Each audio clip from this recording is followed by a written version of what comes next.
The winter of 1874 came to the Dakota Territory the way a hammer comes to a nail, without warning and without mercy.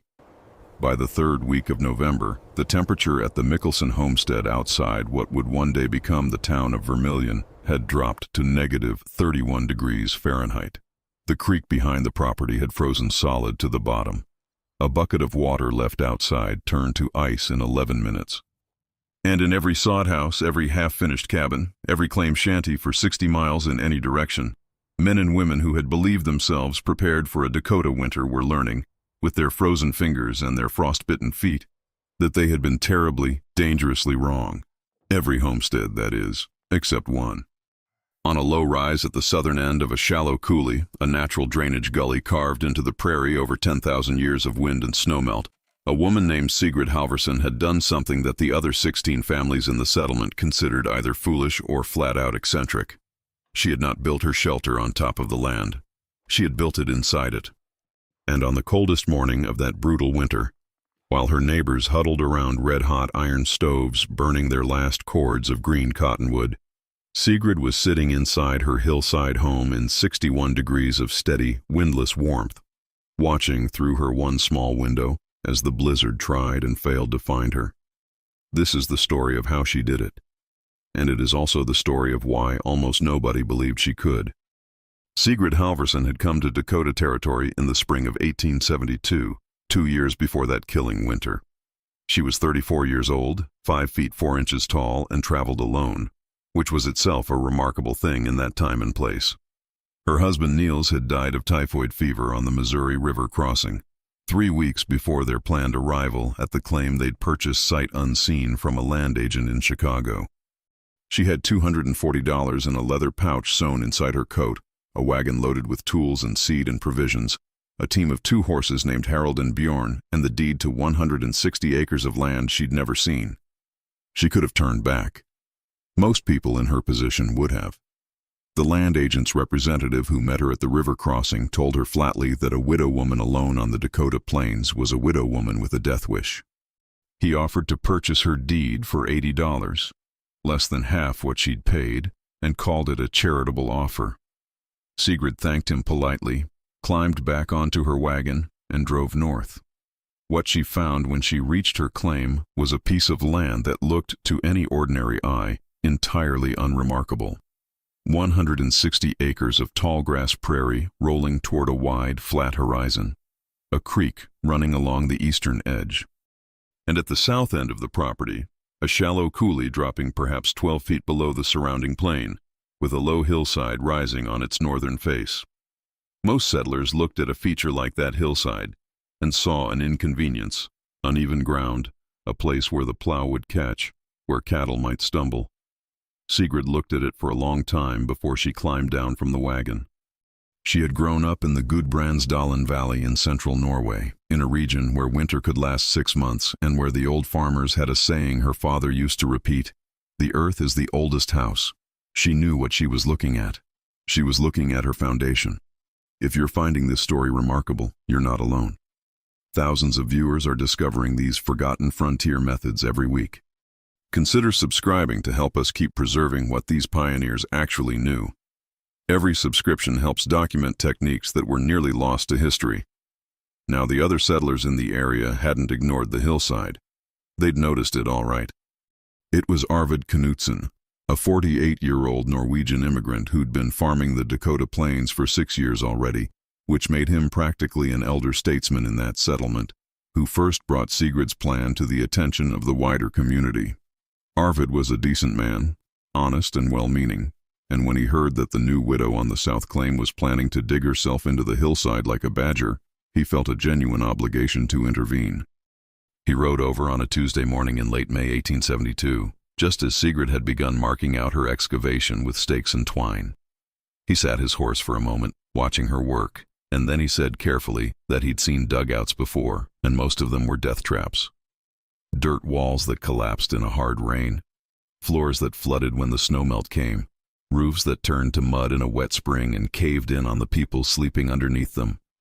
3 families on the northern claims had tried dugouts their first winter, and 2 of those families were gone. One back east, one just gone, in a way nobody liked to talk about directly. Sigrid listened to every word. Then she asked him if those dugouts had been built into a hillside with proper drainage, with a double-walled timber frame inside the excavation, and with a sod roof laid over a ridgepole structure rather than flat laid on bare earth. Arvid admitted that he didn't know. She thanked him for his concern and went back to measuring. That was the beginning of what would become, over the following 2 years, one of the more spirited ongoing debates in the Vermilion Creek settlement. Because Arvid Knudsen was not the only one with doubts, and the doubts were not without foundation. Wilhelm Schreiber had come to Dakota Territory from Bavaria in 1869 and had built himself a respectable sod house that had, so far, survived 2 winters without major incident. He was 42, barrel-chested, and had strong opinions about construction that he shared freely with anyone who stood still long enough to hear them. When he learned about Sigrid's project, he came to look. He walked around the excavation site. By mid-June it was already 8 feet deep and 22 feet wide, and told her that the load-bearing capacity of the hillside above her proposed roof was insufficient for a Dakota snow load. He'd seen roofs collapse under 3 feet of wet snow, he said, and a hillside roof would carry more weight than any freestanding structure. Sigrid asked him how much snow he estimated the roof would bear. He said he reckoned maybe 4 feet, wet-packed, before she'd be looking at a cave-in. She showed him her ridgepole, a 14-foot length of elm she'd had hauled 40 miles, and the secondary cross-bracing she was planning to install every 30 inches across the span. She'd calculated the load-bearing capacity herself, using figures from a Norwegian agricultural manual her father had given her. She told him the structure would hold 6 feet of wet snow without deflection. Wilhelm studied the design for a long time. He didn't argue. He also didn't apologize. He just walked back to his wagon and drove home. The third skeptic arrived in July. Everett Boone was an American, born in Missouri, who'd tried farming in Kansas before following the railroad crews north and eventually claiming land in Dakota Territory. He was 37, lean and sun-cured, and had an engineer's habit of looking at structures with his head tilted slightly, as if calculating angles. He told Sigrid that her ventilation plan was going to kill her. Underground structures, he said, went bad with moisture and bad air. He'd seen miners come out of poorly ventilated shafts barely able to walk. He didn't want to find her blue-faced in March. This was, it should be said, a genuinely sound concern. Poor ventilation in earthen structures was a real and documented cause of death on the frontier. Sigrid knew it. She showed him her ventilation design. A double chimney system, with 1 flue for the stove and a separate cold air intake tube running 6 feet back into the hillside, capped with a protective stone hood to prevent snow blockage. The intake was positioned lower than the living space to take advantage of the natural convection that would draw cold, fresh air in while warm, stale air rose and exited through the stove flue. Everett Boone looked at the drawings she'd made on a piece of brown paper. He traced the airflow with his finger. Then he looked up and said, "Huh." Just that. 1 syllable. And then he left. The fourth voice of doubt came from an unexpected direction. Martha Lindqvist was 30 years old, the wife of a neighboring settler, a practical and capable woman who'd managed her own family's survival through 2 Dakota winters with a tenacity that everyone in the settlement admired. She didn't question the engineering. She questioned the loneliness. A hillside home, she told Sigrid, would make you invisible. When a blizzard hit and you needed help, nobody would know where to look. You'd be buried alive and folks would ride right past and never know. She'd seen isolation kill people just as surely as cold. "You need to be seen to be safe," she said. Sigrid thought about that for several days before she answered. Then she told Martha that she was planning to mount a 12-foot pine pole at the top of the hillside, painted bright red, and that she'd worked out a signal system with her nearest neighbor using lantern flashes at sundown to confirm she was well. She also, quietly, invited Martha to come look at the interior once it was framed out. Martha came and stayed for 2 hours and said nothing critical when she left, which in that settlement was about as close to a compliment as anyone gave. The construction itself took Sigrid most of the summer and fall of 1872, working alone except for 2 weeks in August when she hired a German-speaking carpenter named Franz Bauer for $4.30 to help her set the ridgepole and install the roof structure. Franz was 51, had built houses in 3 countries, and spent the first afternoon looking at her plans with an expression of concentrated skepticism. By the end of the second day, he was suggesting refinements. By the end of the first week, he was calling the design clever, which from Franz Bauer was high praise indeed. The excavation was 22 feet wide, 18 feet deep into the hillside, and 8 feet from floor to the underside of the roof framing. The north face, the hillside face, was solid earth. The east and west walls were earth, reinforced with vertical timber planks, set 8 inches into the floor and braced against horizontal stringers that ran between paired uprights. The south face was the only exposed face, and Sigrid built it as a double wall structure, an outer wall of horizontal cottonwood logs 18 inches thick, with an inner wall of vertical planks, and the cavity between them packed with 12 inches of clean dry grass. Double wall insulation. The same principle Norwegian farmers had used for centuries in stone barns, applied here in timber on a Dakota hillside. The roof was the masterwork. The ridgepole ran east-west along the center line, supported at each end by posts, and in the middle by a single king post rising from the floor. Rafters sloped out from the ridgepole at a 26-degree angle, steep enough to shed snow load, shallow enough to allow the earth cover to stay in place. Over the rafters went close-set poles, then a layer of prairie grass 18 inches thick laid in overlapping courses like shingles, then 4 inches of clay tamped smooth, then the final layer, 30 inches of sod blocks cut from the coulee floor, laid grass down, total roof depth from rafter to surface, 52 inches of layered insulation. Everett Boone, when he heard those figures, stopped by to look and stayed for an hour without saying a word, except to ask Sigrid twice to repeat the rafter angle and the sod depth. The floor was packed earth, mixed with a slurry of clay and ash, and allowed to cure for 3 weeks before Sigrid walked on it regularly. It was hard as fired brick and would remain so as long as it stayed dry. And it would stay dry because she'd done something none of the skeptics had thought to ask about. She'd spent a week in late September digging a French drain, a channel filled with gravel, along the uphill side of the excavation, redirecting groundwater around and past her home before it could ever reach her walls. Frontier settlers in the 1870s lost more structures to water infiltration than to any other single cause. Sigrid Halvorsen had read about the failure modes before she built. She'd designed against them. The door faced south, away from the prevailing north winds, and was built as a vestibule, which is to say there were 2 doors with a 4-foot air gap between them. The outer door was cottonwood planks. The inner door was cottonwood planks with a core of packed grass. 2 doors, 12 inches of insulating air gap, and the thermal mass of 52 inches of earth above. When the temperature outside was -31, what that vestibule did, thermally, was nothing short of remarkable. It was the same principle the ancient Romans had used in the hypocaust systems under their bathhouses. The idea that air is a poor conductor of heat and that trapping it in layers is the cheapest and most effective insulation technology known to man. Sigrid had come to the same conclusion not through Roman engineering texts, but through watching her father pile hay bales around the sides of their Norwegian farm's root cellar every autumn and understanding, from childhood, what he was doing and why. She moved into the Hillside home on the 1st of October 1872. That first night, she built a small fire in her cast-iron stove, a 30-pound Excelsior parlor stove she'd carried on the wagon from Chicago, and brought the interior temperature up to 68 degrees. Then she let the fire die down to coals and slept. In the morning, the interior temperature was 54 degrees. Outside, it had dropped to 22. Her nearest neighbor, the Knutson family, had burned half a cord of wood to maintain their sod house through that single night. She had burned less than a quarter of that amount. Now here's where this story takes a turn that even Sigrid herself hadn't fully anticipated, because the firewood problem on the Dakota prairie in the 1870s was not a minor inconvenience. It was, for many families, a genuine existential threat. The tallgrass prairie of Dakota Territory had precious little timber.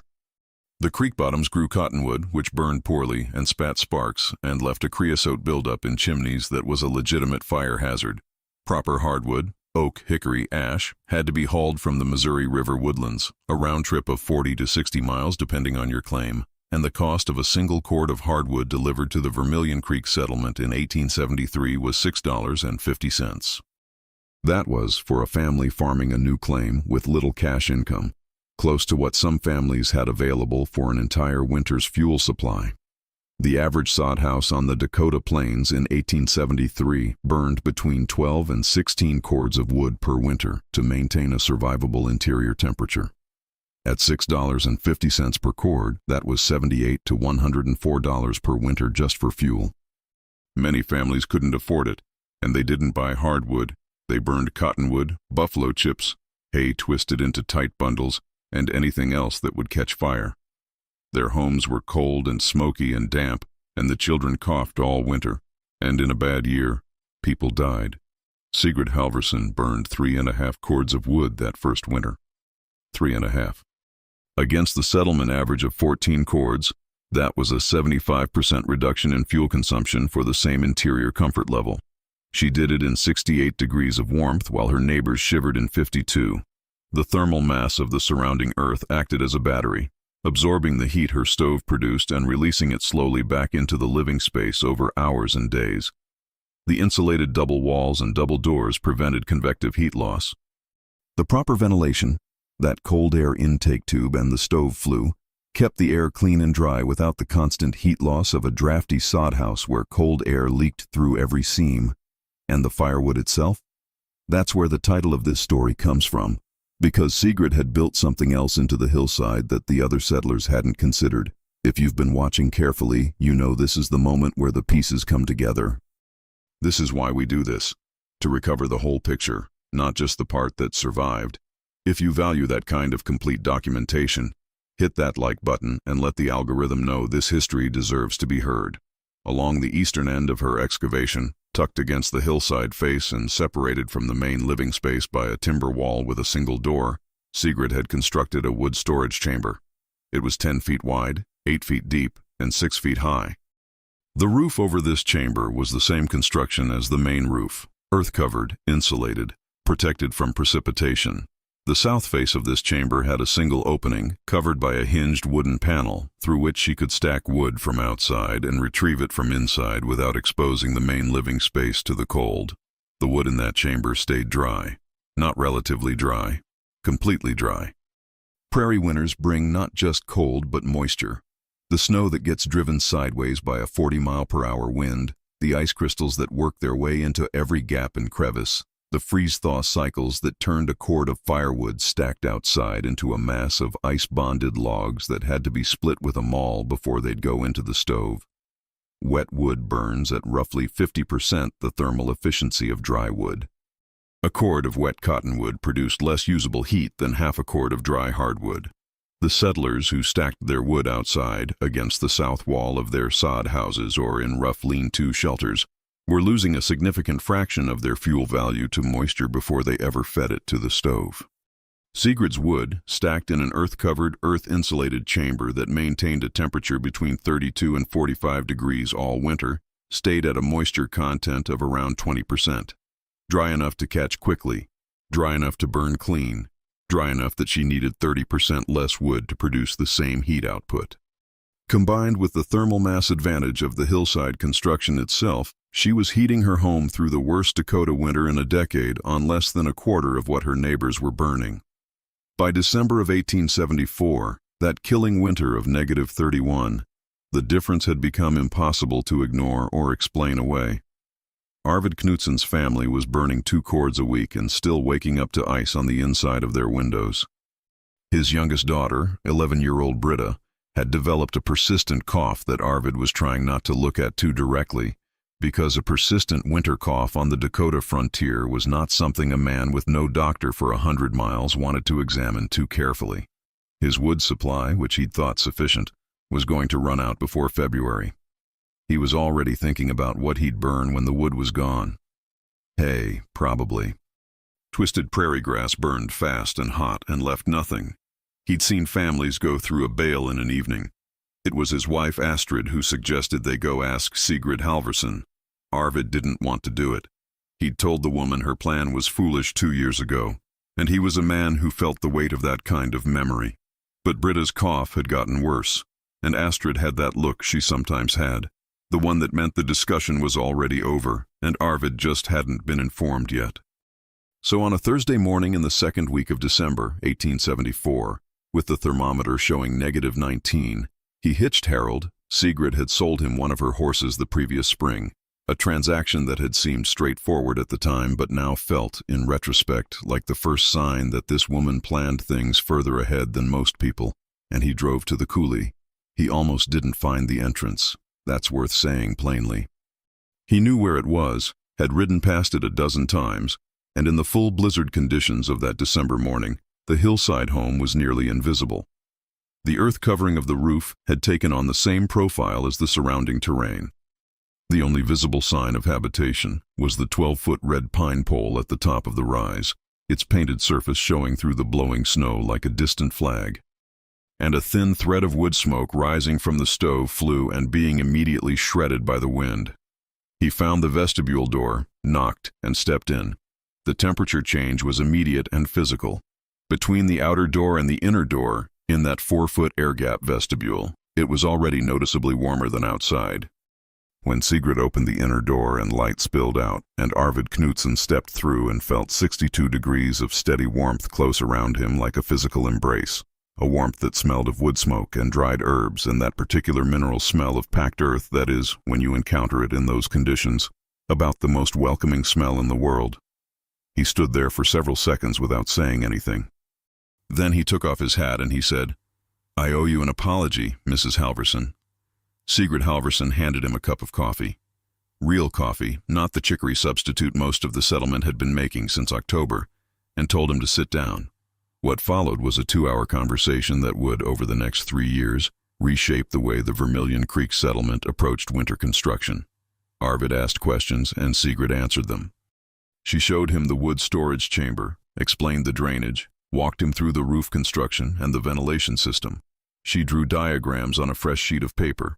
She had kept meticulous construction notes in a leather-bound journal, every measurement and calculation recorded in her precise hand, and let him copy them. At the end of the conversation, Arvid Knudsen asked her why she hadn't explained all this more clearly 2 years ago, when he'd come to tell her it was a bad idea. She looked at him steadily for a moment. Then she said that he hadn't come to learn.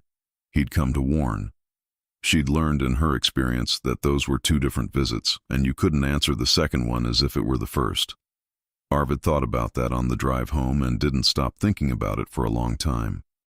The winter of 1874 ended, as winters do, but not before it had extracted its payment from the settlement.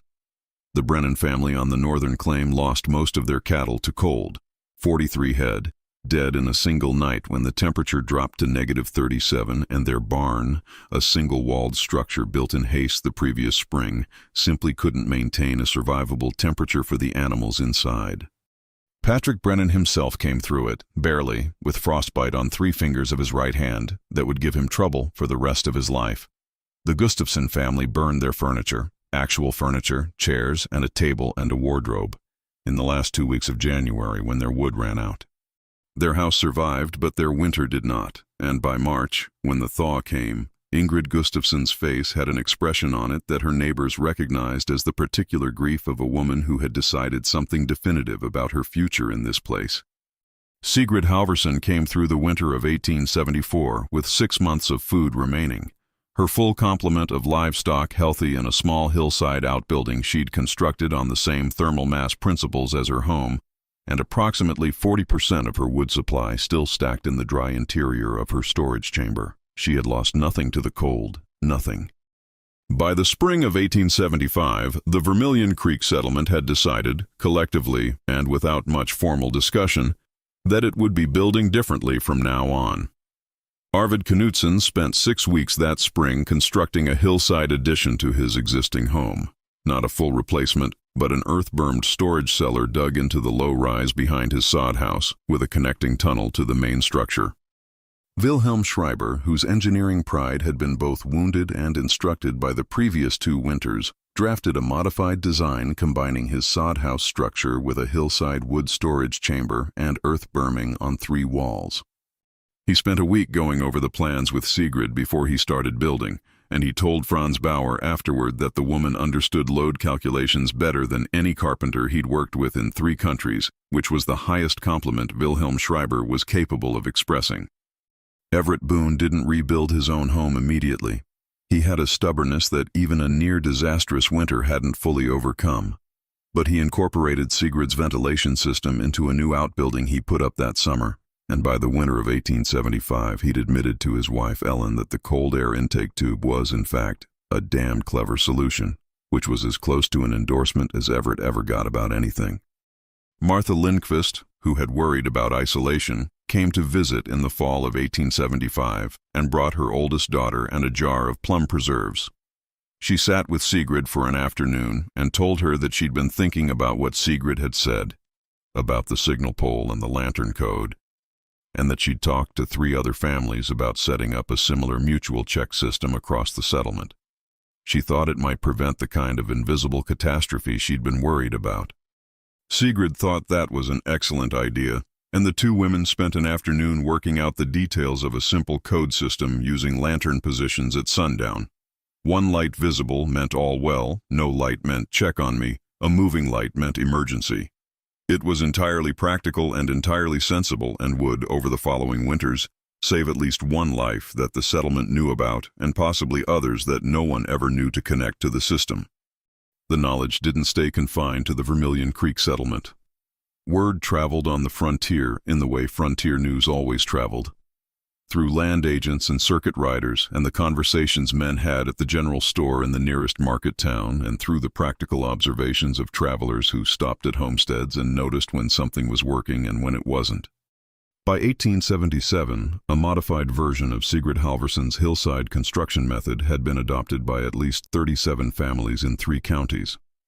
The Sioux City Journal ran a brief notice in the winter of 1878 describing the Norwegian Hillside method of construction gaining popularity among Dakota homesteaders, and noting that families using earth-bermed structures were reporting fuel savings of between 60 and 70% compared to freestanding sod houses. They didn't name Sigrid. They rarely named women in those notices.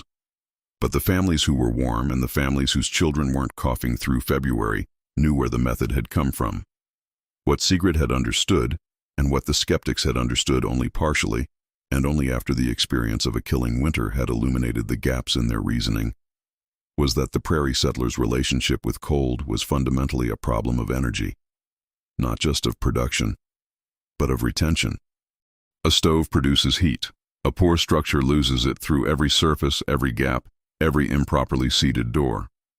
The race between production and loss in a Dakota winter at -30 was a race that a freestanding sod house could not reliably win.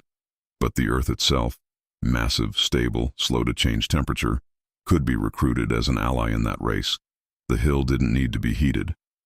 It was already, by virtue of the insulating properties of soil and the heat stored in the earth from the previous summer, sitting at a temperature that was 40 to 50 degrees warmer than the air outside during the coldest winter nights.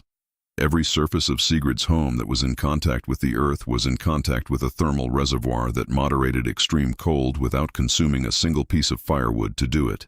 The principle was ancient.